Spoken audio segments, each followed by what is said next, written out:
petite dernière de la famille. Enfin, ça fait quelques mois déjà qu'on l'a, mais on ne vous l'a pas encore présenté. Mini Cooper S Camden, édition du 50e anniversaire de Mini.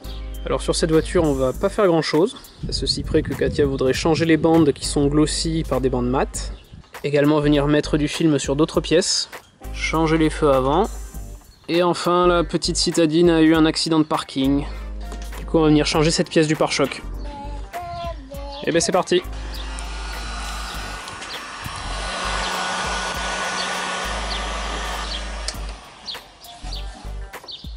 Là de Lucas. Vas-y, tire un coup. Allez Lucas, vas-y. C'est pas facile, hein. Tu veux le décapeur thermique? Non.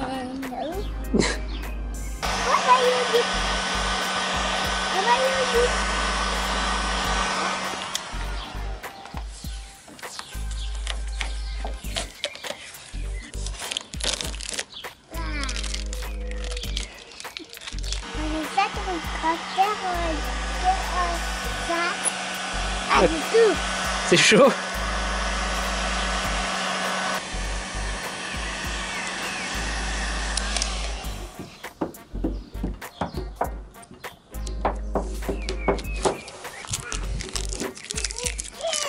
Ces traces là, c'est la colle, ça devrait partir.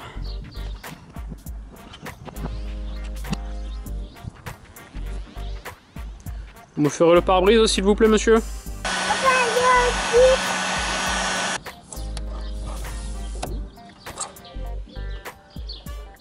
Ça y est, la dame a fini de retirer les bandes et de retirer la colle surtout. Ça prend un temps fou. On compte donc remettre des bandes et heureusement, parce que la colle laisse une espèce de couleur jaunâtre. Je sais pas si on va le voir sur la vidéo. Et donc maintenant on peut mettre les nouvelles bandes. La petite titine sans les bandes. Et donc là on va s'atteler à retirer le pare-choc avant. Et on va démonter les phares également. Voilà les nouvelles optiques. Ça claque vraiment. J'ai démonté le premier. Il est maintenu plus que par une seule chose.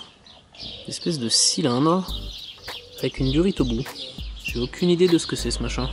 Alors il s'avère que ce sont des lave-phares. Parce que les phares xénon ne chauffant pas, les constructeurs sont obligés de mettre ce système pour faire fondre le givre des phares en plein hiver. Alors les tuyaux de lave-phare ne seront plus connectés sur les nouveaux phares étant donné qu'ils n'en sont pas dotés. Du coup je vais venir retirer ce petit éton. Et comme j'ai pas trouvé de bouchon à la bonne taille, je m'en suis fabriqué des maisons qu'on va venir ensuite serrer avec un collier. Voilà, là normalement ça devrait pas fuir. Ça y est, les phares sont enlevés. On va enlever la calandre. Il y a 4 clips qui ressemblent à ça. Donc il faut venir tirer la première partie et ensuite retirer le clip. Tac. Et voilà. Pour venir retirer la partie inférieure, c'est un peu plus galère. Il faut passer un tournevis et venir appuyer sur ces clips là. Voilà la calandre. Et voilà les clips en question. Il y en a 3. Ensuite c'est dessous que ça se passe. Il y a 2 vis, une de chaque côté. Et ensuite 2 clips. Ensuite ça se fait au niveau du passage de roue. Il y a 2 vis à retirer. Et du coup, ça permet d'accéder à un clip qui est accessible ici.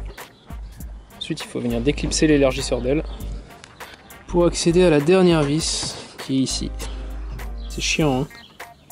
Voilà, c'est déclipsé. Ça permet d'accéder à cette vis. Ici. Ça y est, c'est démonté. Maintenant il faut débrancher les câbles et ensuite ça sera plus maintenu que par 2 vis Torx. Allez, on fait la même chose de l'autre côté. Bon, ça y est, c'est démonté ici aussi. On enlève les 2 vis Torx et ça devrait tomber.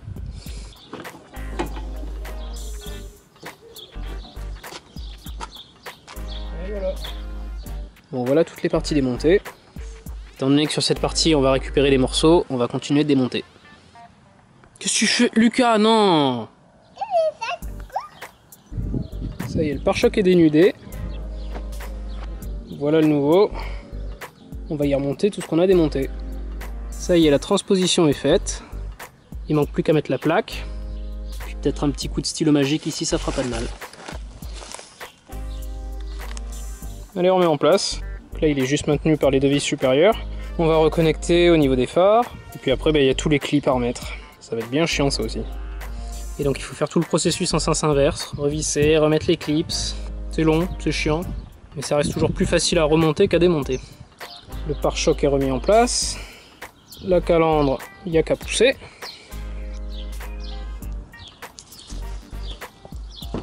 J'ai remis les clips. Maintenant, il n'y a plus qu'à remettre ça dessous. Je suis quand même content parce que malgré toutes les vis et tous les clips, eh ben, j'en ai oublié aucun. Ça, c'est pour les essuie-glaces. Allez, ben, c'est tout remis en place. Les feux maintenant.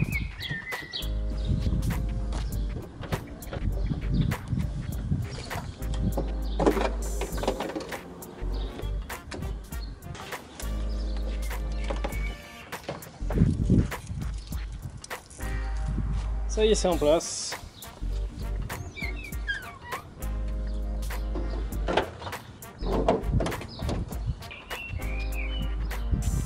Cheese! Alors désolé pour la suite de la partie esthétique, on n'a pas beaucoup filmé. Je vais donc vous expliquer oralement une partie de ce qu'on a fait. Le plus gros du travail, ça a été les bandes sur le capot. C'est un rouleau de film vinyle 3M qu'on est venu découper à la taille des anciennes bandes. Alors couper ça se fait relativement facilement. Avec une règle de maçon et un bon cutter, ça se coupe très bien. Par contre, ce qui est plus galère, c'est de bien positionner les bandes pour qu'elles soient bien parallèles. La meilleure astuce qu'on ait trouvée, c'est d'utiliser des magnets comme point de repère pour bien aligner les bandes. Parce que là, mine de rien, il y a de la longueur et c'est ces parties-là qui sont vraiment les plus compliquées à mettre. Parce que sinon, cette petite partie à l'avant et à l'arrière, ça se fait quand même assez facilement. Après, on souhaitait masquer les parties chromées, les peindre en noir mat également. Pour ça, on utilisait deux techniques. Pour les parties droites, comme cette baguette, ou les parties simples à découper, comme le Cine Mini, on a utilisé du vinyle comme pour les bandes. Pour les éléments plus biscornus comme le contour des phares ou le logo Cooper, là on a utilisé du Plastidip. J'en avais encore jamais utilisé, mais c'est vraiment bluffant comme produit. Ça s'utilise comme une bombe de peinture, faut protéger bien sûr. Mais en fait c'est pareillement de la peinture, ça vient créer un film élastomère sur la surface. 3 gros avantages, c'est très simple à appliquer, ça résiste bien dans le temps, et enfin si vous changez d'avis, bah, ça s'enlève super facilement. On a collé des bandes à damier à l'avant des portières. Ensuite pour les poignées de porte et le bouchon de réservoir, on a utilisé des caches plastiques qu'on a trouvées sur internet. Vous le positionnez, vous poussez, c'est en place, rien de plus simple. À l'intérieur pas grand chose, sinon ce cache autocollant sur le volant, qui commence d'ailleurs à se faire un petit peu la malle. Puis un jour il faudrait voir si on peut reprendre le cuir des sièges, qui est un petit peu abîmé par endroits. Et enfin un petit retour sur les phares.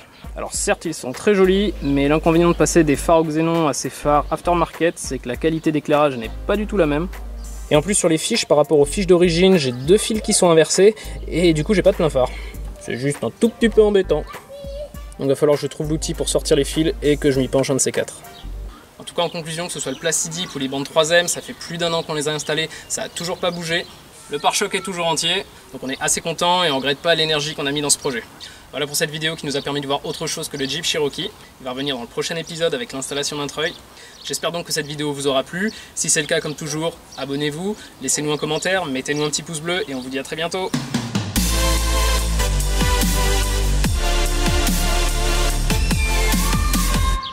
Ça va Lucas? T'as de jolis crocs. Croc.